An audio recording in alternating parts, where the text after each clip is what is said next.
మళ్ళీ పళ్ళ చెట్టుకి ₹1,00,000 బొక్క. అట్లు తినటానికి నాన్న అంత దూరం నుంచి వస్తాడా? అట్లు తినడానికి కాదు, నీకు తిట్లు పెట్టడానికి. రీజను? కన్ఫ్యూజన్. నీకా? కాదు, బావకి. నీతో చెప్పుకొని బాధపడ్డా? నీతో చెప్పడానికి భయపడ్డాడు. అంత ధైర్యంగా నాన్నకేం చెప్పాడంట? పిల్లల మ్యాటర్ ఎత్తుతుంటే బావురు పిల్లిలా చూస్తాం తప్ప బదులు ఇవ్వట్లేదని చెప్పాడంట. ఇలా చూసుకోవడాలు మానేసి చెప్పుకోవడాలుంటే ఇంట్లో గొడవలుండవు. మీ బావ ఇంట్లో జీతం ఇచ్చి ఎన్నాళ్ళయిందో తెలుసా? జీతం ఇవ్వట్లేదా? మరి జాగ్రత్తగా జాబ్కి వెళ్ళిపోతున్నాడు, నువ్వు అడగట్లేదా? ఇవ్వాలని తెలీదా? చెప్పలేదంటే చెప్పకూడదనే కదా. మనకంటే ముఖ్యమైనదేదో ఉన్నప్పుడు అడిగినా అబద్ధాలే చెప్తారు. నిదానంగా నిజం చెప్తాడనుకున్నా, కానీ ఇప్పుడు నాన్నదాకా వెళ్ళింది. ఓహో, అందుక ఈ చైల్డ్ వారు. ఇప్పుడేం చేస్తారు మీరు? వచ్చే వారం వరలక్ష్మి వ్రతం బాగా గ్రాండ్గా చేస్తాం. అప్పుడు ఫ్రీగా పిల్లలు పుడతారా? అంటే వాదనలు ఉన్నప్పుడు వాయినాలు ఎందుకని? వాదనలు జరగకూడదనే ఈ వాయినాలు. కొంచెం కన్ఫ్యూజింగ్గా ఉందక్క, క్లారిటీగా చెప్పవా? వరలక్ష్మి వ్రతానికి ఒక 50,000 ఖర్చు అయ్యేలా లిస్ట్ రెడీ చేసి మీ బావ చేతికిస్తా. ఇస్తే? సరుకులు తేవాలి కాబట్టి శాలరీ గురించి ఎత్తుతాడు. ఎత్తితే ఏం చేస్తున్నావని అడగొచ్చు.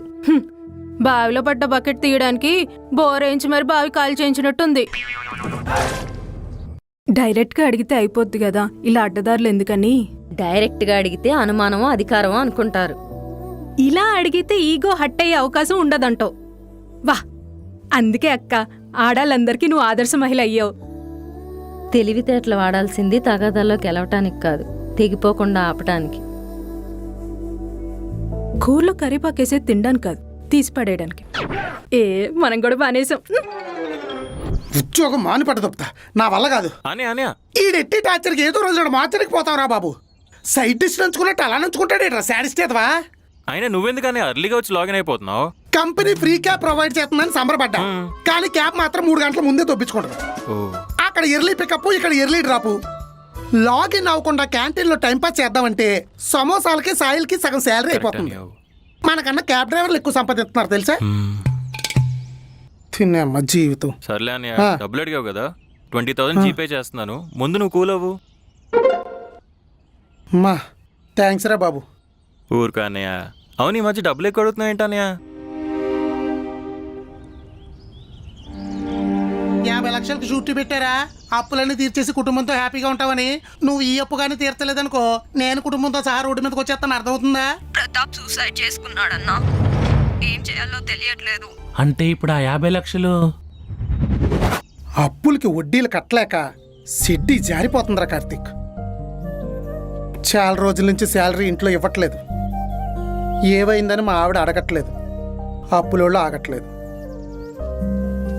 ఓ పక్క ఇంట్లో మా అమ్మ వాళ్ళు పిల్లల కోసం గోల. రైలు చక్రం కింద ఎట్టిన రూపాబిల్ల అయిపోయిందిరా పరిస్థితి.